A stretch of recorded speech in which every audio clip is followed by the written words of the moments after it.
Le Seigneur soit avec vous. Évangile de notre Seigneur Jésus-Christ selon saint Matthieu.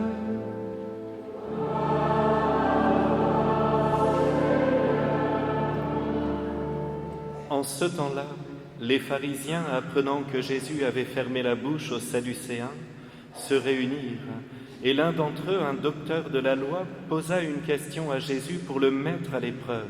« Maître, dans la loi, quel est le grand commandement ?» Jésus lui répondit, « Tu aimeras le Seigneur ton Dieu de tout ton cœur, de toute ton âme et de tout ton esprit. Voilà le grand, le premier commandement. Et le second lui est semblable. Tu aimeras ton prochain comme toi-même. De ces deux commandements dépend toute la loi, ainsi que les prophètes. » Acclamons la parole de Dieu.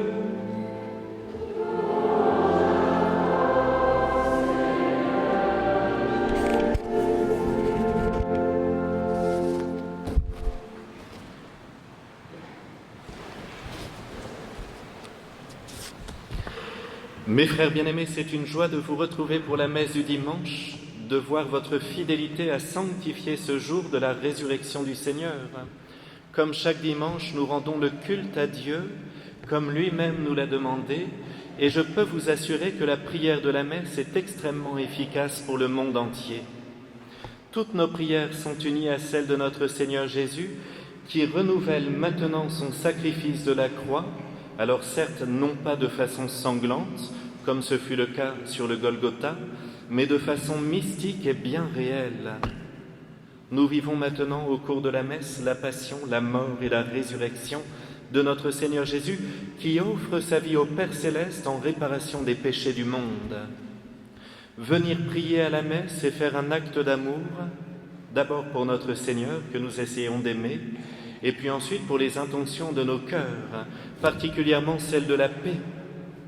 C'est important, mes frères, ce que je vous dis, ce n'est pas de la théologie pour faire beau, c'est la réalité, votre prière, votre présence a une action sur le monde, parce qu'elle vient toucher le cœur de Dieu qui répand sa grâce dans le monde.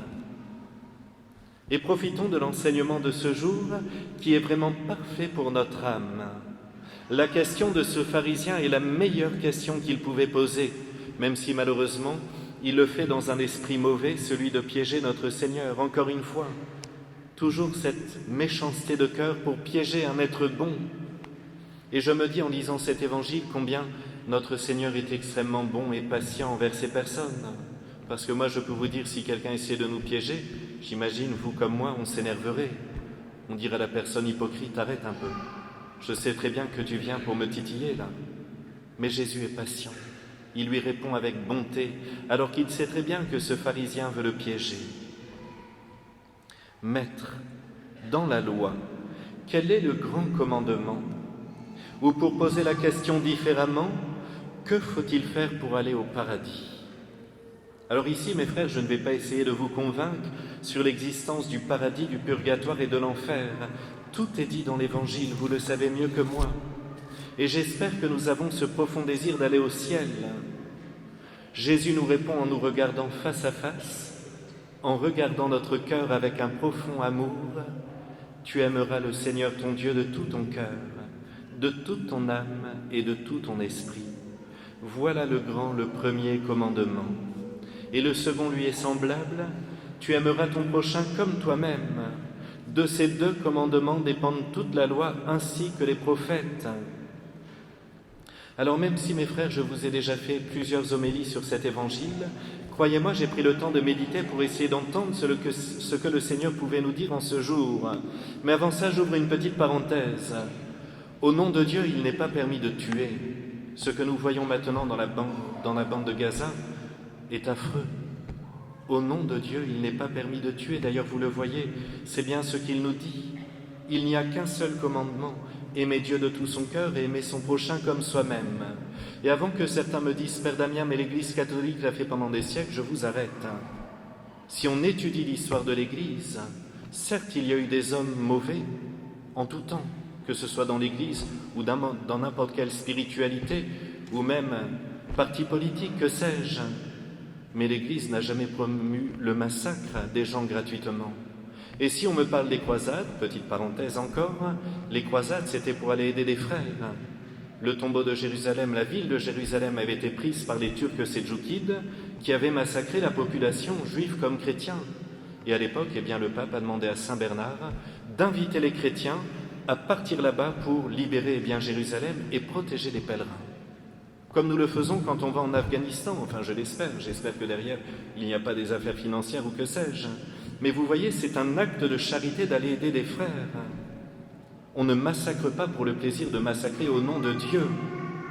Mais revenons à notre évangile. Je ferme la parenthèse. Si vous n'êtes pas d'accord, vous pourrez m'en parler après. Aimer Dieu de tout son cœur, de tout son esprit et de toutes ses forces consiste à vivre avec lui chacune de nos journées. Nous n'aimons pas un Dieu lointain, un Dieu qui se cache. Nous aimons un Dieu qui est vivant, qui est venu sur terre il y a 2000 ans en la personne de Jésus-Christ. C'est donc un Dieu qui s'est fait homme pour que nous puissions avoir une image de lui et nous adresser à lui avec une très grande confiance, connaissant bien sa façon d'être à travers les évangiles. C'est un être magnifique.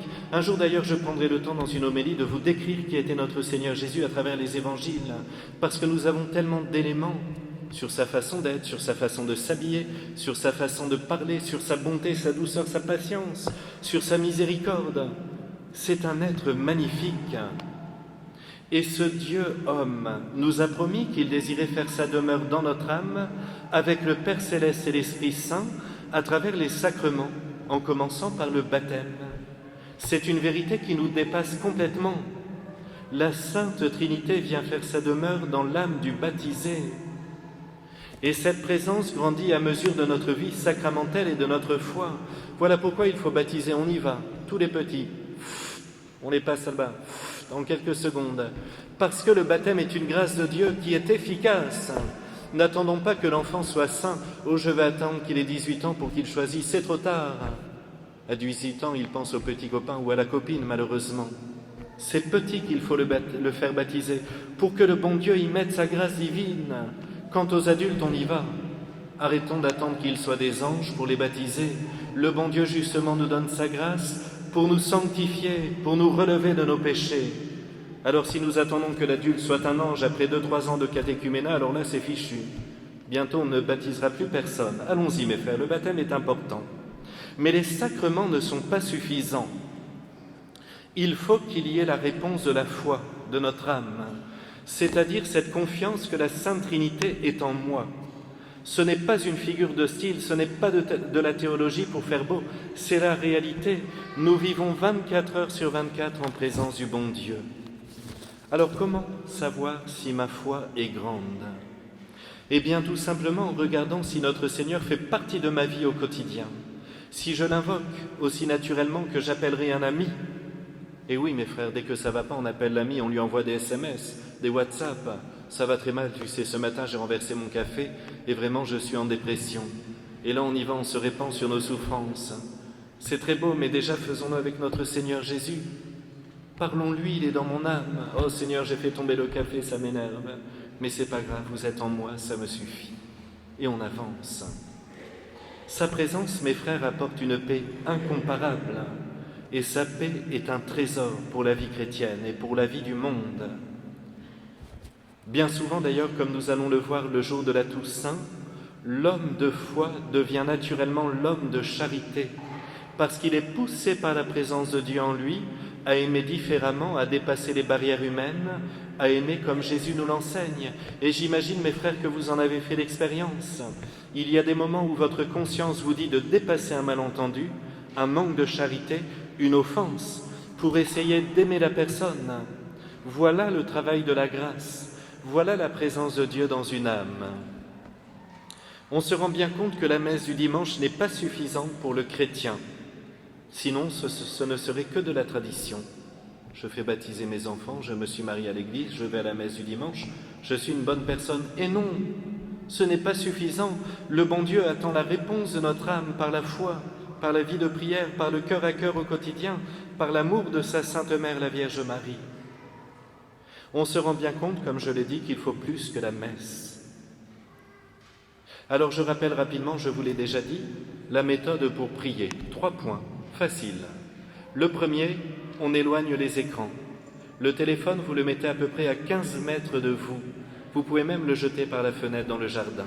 Premier point, avec le téléphone, il n'est pas possible de prier. Deuxième point, il faut le silence intérieur, le silence de l'imagination, c'est-à-dire notre imagination qui fonctionne 24 heures sur 24, il faut la faire taire.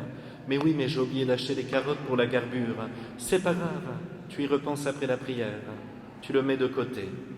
Troisième aspect, je commence par un acte d'adoration. Seigneur, vous êtes présent dans mon âme, je vous adore, je vous aime. Merci d'être là en moi. Je vous demande pardon hier si j'étais un peu mauvais, si je me suis énervé, mais je vous remercie de m'aider à me sanctifier. Je vous adore, Père très aimant, je vous adore, Seigneur Jésus, je vous adore, Esprit Saint Consolateur, je vous adore de nous avoir donné votre très sainte Mère, la Vierge Marie. Et on y va, c'est ça mes frères, le début de la prière. On a adoré le Seigneur, on a fait un acte d'humilité et on commence. C'est si simple, mais il faut le faire tous les jours. Regardons maintenant l'amour du prochain qui ne fait qu'un avec l'amour du Seigneur. Le bon Dieu nous a donné l'intelligence de l'âme et la volonté, 2 capacités supérieures magnifiques dans notre âme, qui sont bien plus vivantes que notre corps, qui lui a tendance à fatiguer bien vite et à vieillir. D'ailleurs, le jour où nous mourrons, nous sommes enterrés, notre corps s'arrête, mais notre âme, elle est magnifique, aussi belle que le jour où le bon Dieu l'a créée, aussi vivante, et elle monte vers lui avec tout ce qu'elle a vécu de beau et de difficile dans sa vie, pour le présenter au Seigneur. Donc je vous le dis, mon intelligence et ma volonté sont faites pour vivre de la présence de Dieu au quotidien. Je dois prendre conscience que Jésus est toujours avec moi, que je peux lui confier à chaque instant tout ce que je vis, que je peux le prier, l'invoquer, l'adorer. Avoir un véritable amour du bon Dieu par une foi ardente est le signe d'une très grande liberté intérieure. Pourquoi je vous dis tout ça, mes frères? Pourquoi je vous dis tout ce charabia spirituel? Et c'est là où je veux en venir. Là, il faut vous accrocher parce qu'on va y aller, on va décaper. Eh bien, tout simplement parce que le chrétien qui n'est pas assez en Dieu occupe ses pensées par des choses trop terrestres, parfois même trop futiles. Et quand l'âme humaine reste à ras des pâquerettes dans sa foi, alors cette âme est bien vide. Et quand une âme est vide, il est si facile d'être dans la critique, la médisance et l'ironie. Et je vous le dis par expérience, si mon cœur de prêtre n'est pas en Jésus, si mes journées ne sont pas profondément unies à l'amour de Dieu, alors je suis très terre à terre et je peux vite glisser dans les manques de charité, en parole. Et lorsqu'il y a les paroles, il y a souvent les actes qui suivent. D'ailleurs, en vous préparant cette homélie, c'était vendredi matin, même si je l'avais médité depuis lundi dernier, je venais de croiser un petit groupe de paroissiens. Et j'avais alors fait la critique d'un prélat qui se trouve à Rome, je ne vous citerai pas le nom, et qui a dit une bêtise peu charitable sur les prêtres en soutane. Préparant mon homélie, juste après, je me suis posé la question, mais pourquoi l'ai-je critiqué ainsi pendant quelques minutes? Même si ce que je relevais était un fait, je me suis dit que c'est parce que mon cœur n'était pas assez en Dieu, parce que s'il avait été en Dieu, j'aurais été habité de la paix de Jésus au moment de cette conversation, et je n'aurais pas soulevé des choses aussi banales et peu intéressantes, poussant en plus ces fameux paroissiens, qui sont peut-être présents, à avoir de la colère envers ce prélat, et peut-être même à le critiquer par la suite. La critique provoque 3 péchés. Je dis du mal d'une personne ou je dénonce ses fautes. Dans le cœur de mon auditoire, je crée un rejet de cette personne. Et je risque de provoquer chez ceux qui m'ont écouté la même dynamique, celle de critiquer à leur tour et de répandre ce qu'ils ont entendu. Je n'ai pas besoin de vous dire combien la critique est un péché grave, mes frères, peut-être bien plus grave que ceux que l'on considère comme péché grave. Vous connaissez d'ailleurs l'anecdote. Un jour, une femme alla se confesser à saint Philippe Néri, s'accusant d'avoir dit du mal d'une certaine personne. Le saint lui accorda l'absolution, mais lui donna une étrange pénitence. Il lui demanda de rentrer chez elle, de prendre une poule et de revenir le voir en plumant la poule le long du chemin. Ne faites pas ça quand vous venez à la cathédrale. Lorsqu'elle fut de retour, il lui dit « Maintenant rentre à la maison et ramasse une à une les plumes que tu as laissées tomber en venant jusqu'ici. » « Mais c'est impossible, s'exclama-t-elle. Le vent les a sûrement dispersées entre-temps dans toutes les directions. Saint Philippe l'attendait là. « Tu vois, lui dit-il, de même qu'il est impossible de ramasser les plumes lorsqu'elles ont été éparpillées par le vent, il est également impossible de retirer des ragots et des calomnies une fois qu'ils ont été prononcés. » Alors, ce matin, je me disais, est-ce que j'ai raison de leur parler de la critique? Après tout, c'est le sport national. Nous sommes tous touchés par ce péché. Et en lisant l'office des lectures, je suis tombé sur ce petit texte du livre de la sagesse, au chapitre 1. Je me permets de vous le citer. « L'Esprit du Seigneur remplit l'univers. Lui qui tient ensemble tous les êtres, il entend toutes les voix. C'est pourquoi nul n'est à l'abri lorsqu'il tient des propos injustes. La justice qui confond les coupables ne l'épargnera pas. Gardez-vous donc d'une récrimination inutile, et plutôt que de dire du mal, retenez votre langue, car un propos tenu en cachette ne restera pas sans effet. La bouche qui calomnie détruit l'âme. » C'est l'Ancien Testament, mes frères, le livre de la sagesse. Allez, mes frères bien-aimés, nous pourrions faire un effort, tout spécialement sur cet aspect de la critique. Profitons de ces prochains jours pour essayer d'être bien-disants, d'arrêter de dire du mal. Je pense d'ailleurs à nos frères chrétiens qui sont là-bas à Gaza. Ils sont encore une bonne centaine. Ils ont voulu rester pour s'occuper des pauvres. Ils s'occupent de plus de 500 orphelins et pauvres personnes. Ils essaient de les nourrir, même s'ils n'ont plus rien. Comme il disait à Monseigneur Hayet en début de semaine au téléphone, nous attendons patiemment la mort. Mais nous ne pouvons pas abandonner tous ces pauvres. Je me dis qu'entre eux, ils ne se critiquent plus. Pourquoi? Parce qu'ils sont bombardés. Ils sont dans une situation terrible. Ils s'entraident. Ils s'aiment. Peu importe les différences, orthodoxes, catholiques. Ils s'entraident pour faire le bien et pour rester fidèles à notre Seigneur Jésus. N'attendons pas, mes frères, que les bombes nous tombent dessus pour nous entraider, pour nous aimer. Il est temps de faire cet effort. Il est temps vraiment d'essayer de faire le bien par nos paroles et de couper cette langue coupable qui dit tant de mal. Nous allons demander cette grâce alors que Jésus vient maintenant sur l'autel. Et je conclus simplement par ce que nous dit l'Évangile sur la Sainte Vierge Marie. Elle méditait toutes ces choses dans son cœur. Pourquoi la Vierge Marie faisait tant de bien? Parce que son cœur était envahi de la présence du Père Céleste, parce que son cœur était bonifié par la présence de Dieu. Très Sainte Vierge Marie, aidez-nous à vous imiter, à faire le bien.